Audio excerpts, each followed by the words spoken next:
Ini diambil, tolong dong, ini diambil, tolong diambil, seperti itu. Tolong diambil foto-fotonya, seperti itu.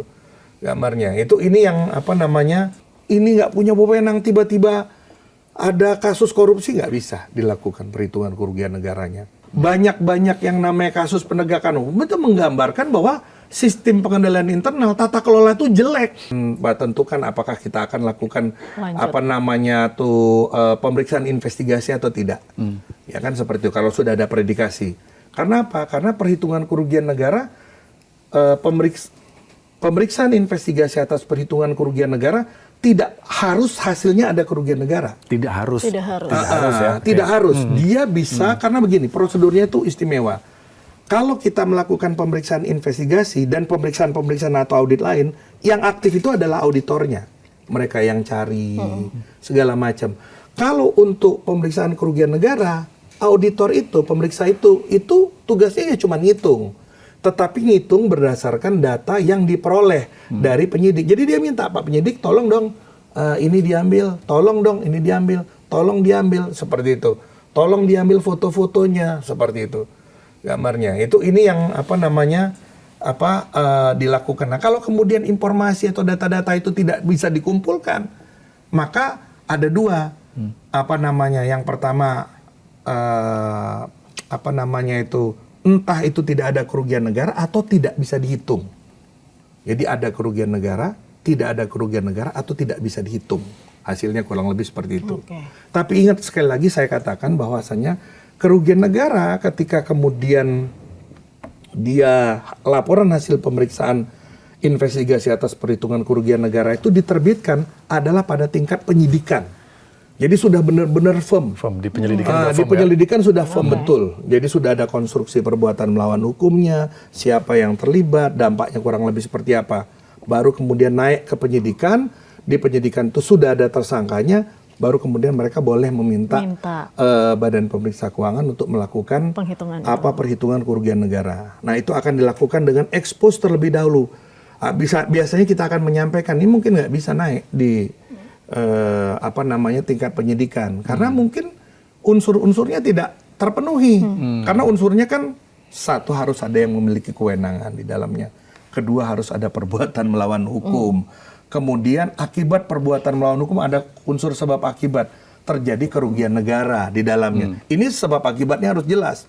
A melakukan maka terjadi uang kurang, barang kurang, surat berharga kurang lebih seperti itu. Kalau ini nggak punya wewenang tiba-tiba ada kasus korupsi nggak bisa dilakukan perhitungan kerugian negaranya. Dan penting saya katakan bahwa kompetensi pemeriksa atau auditor yang melakukan perhitungan kerugian negara itu adalah mereka yang memang kompetensinya khusus. Makanya jumlahnya nggak banyak. Jadi susah saya bayangkan ini dihitung oleh inspektorat tingkat kabupaten. Karena di tingkat kabupaten jangankan auditor, akuntan saja nggak banyak. Baru di 2015-2016 saya pikir kemudian akuntan mulai banyak. Biasanya kalau ada akuntan itu biasanya copotan. Copotan itu adalah ditugaskan sementara oleh teman-teman di BPKP. Mereka nggak mau jadi akuntan di daerah itu biasanya. Lulusan akuntansi kan rata-rata maunya kerja di perusahaan, kerja sendiri atau badan usaha milik negara kan. Mereka jarang mau kerja di pemerintah daerah atau di kabupaten. Karena itu susah dibayangkan mereka tuh memiliki kompetensi, apalagi memiliki kompetensi melakukan perhitungan kerugian negara. Jadi memang ini sesuatu yang penting. Dan oleh karena itu pula prosesnya tidak pendek. Nggak bisa cepat. Membutuhkan waktu karena kita akan menentukan kalau diistilahkan di Badan Pemeriksa Keuangan itu nasib orang. Jadi kita nggak bisa sembarangan. Jangan sampai karena kita salah hitung ada orang yang tidak bersalah kemudian dihukum. Kurang lebih seperti itu. Nah, kan BPK ini bisa dikatakan sebagai satu-satunya pintu nih Pak untuk menghitung kerugian negara saat ini.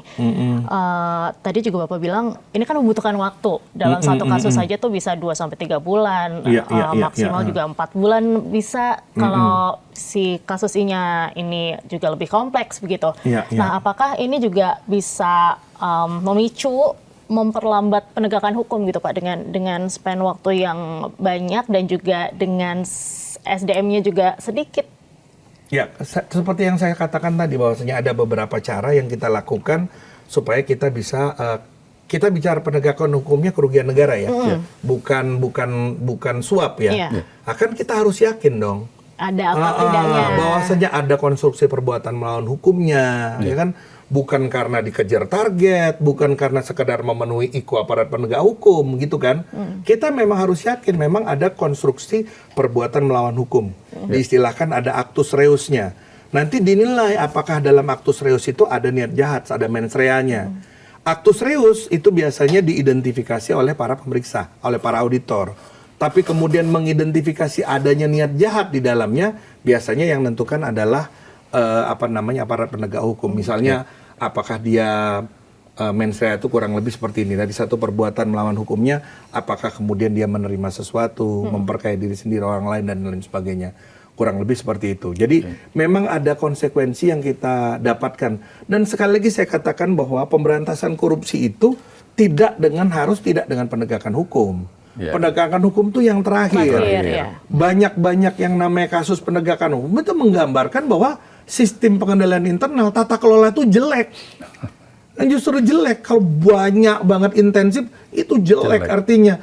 Artinya yang namanya inspektoratnya itu tidak bekerja dengan baik. Seperti itu. Pemeriksaan kepatuhan dan pemeriksaan keuangan yang dilakukan oleh Badan Pemeriksa Keuangan juga kurang bagus karena tidak membangun awareness. Hal-hal yang seperti itu. Ini benarlah, ini sudah merupakan yang terakhir, ultimum remedium, dan saya berharap itu tidak dijadikan sebagai IQ, jadi harus ada, karena kalau toh mau IQ untuk pemberantasan korupsi tidak harus yang namanya penegakan hukum, harus ada satu kasus begitu. Tapi juga bisa misalnya teman-teman di aparat penegak hukum, kepolisian khususnya kejaksaan itu bisa juga dengan melakukan upaya-upaya terkait dengan pencegahan, upaya-upaya terkait dengan mendeteksi, kurang lebih seperti upaya-upaya terkait dengan pendidikan yang nilai IQ-nya sama dengan penegakan hukum.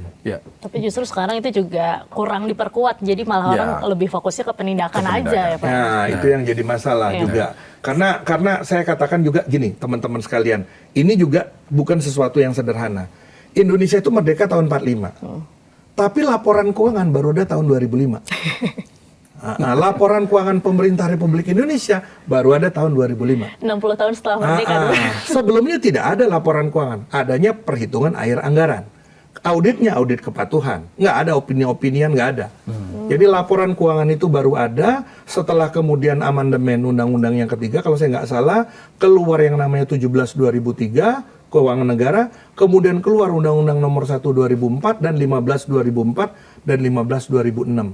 Pertama kali laporan keuangan pemerintah itu terbit tahun 2005 dan diaudit pertama kali tahun 2006. Terkait 2006. Jadi ini sesuatu yang baru. Nah, di dalam tata kelola itu ada yang namanya sistem pengendalian intern. Sistem pengendalian intern pemerintah diatur dengan peraturan pemerintah nomor 60 tahun 2008 tuh. PP-nya saja terbitnya 2008 posisinya. Tetapi jangan kita juga jangan karena apa? Karena SPI sendiri itu terbitnya KOSO itu 1992. Jadi yang sekarang itu SPI adalah SPI 1992, yang terbaru 2013, Integrated Framework. Jadi sekarang itu yang kurang adalah penguatan SPI-nya yang kemudian didorong lebih dalam menjadi risk management. Karena awalnya itu adalah internal control system.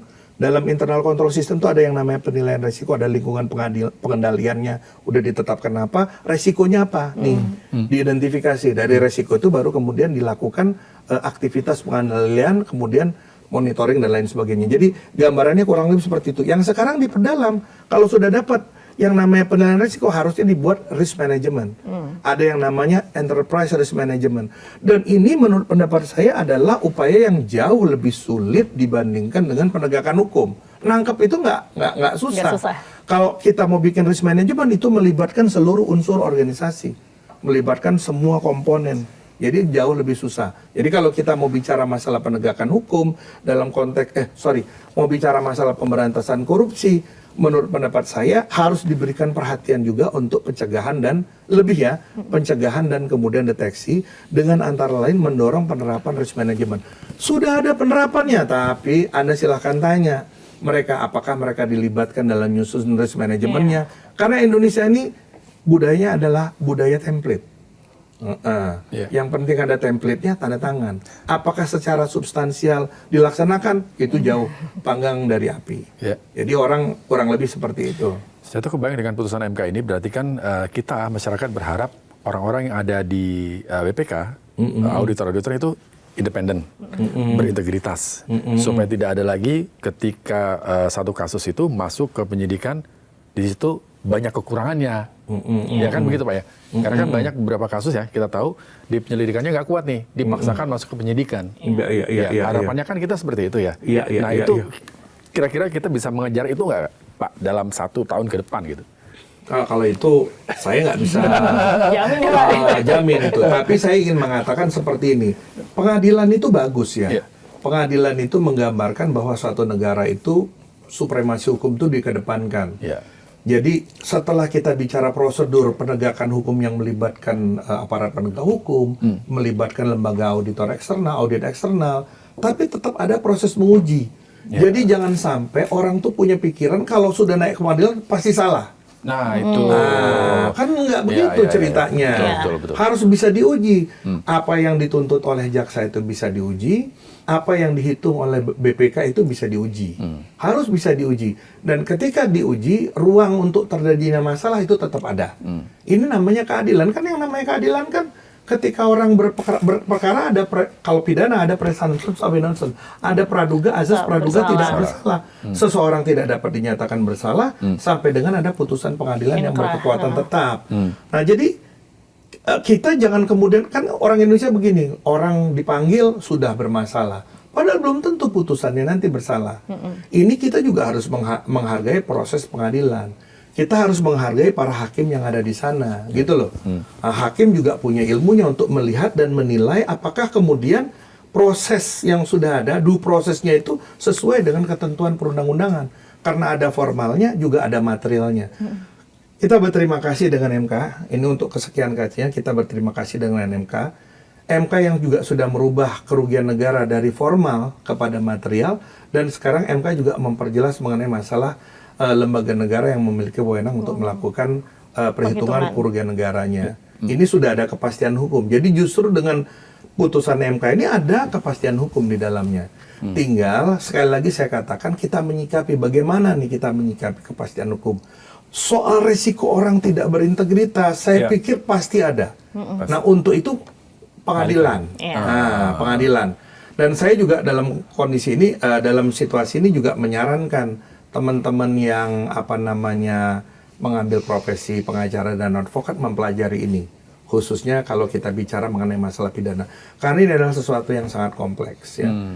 Ilmu yang dibutuhkan di dalamnya itu banyak. Pertama, penguasaan tentang substansi, penguasaan tentang bisnis proses, penguasaan tentang accounting ya, karena akan berbeda nanti kalau ngitung kerugian negara untuk kementerian lembaga dan pemerintah daerah yang berbasis standar akuntansi pemerintah, berbeda dengan badan usaha milik negara dan badan usaha milik daerah yang berbasis standar akuntansi keuangan, akan ada perbedaan pendekatan yang digunakan dan sebagainya. Jadi ini merupakan bagian penting dan saya katakan sebagai langkah maju di dalam penegakan hukum di Indonesia.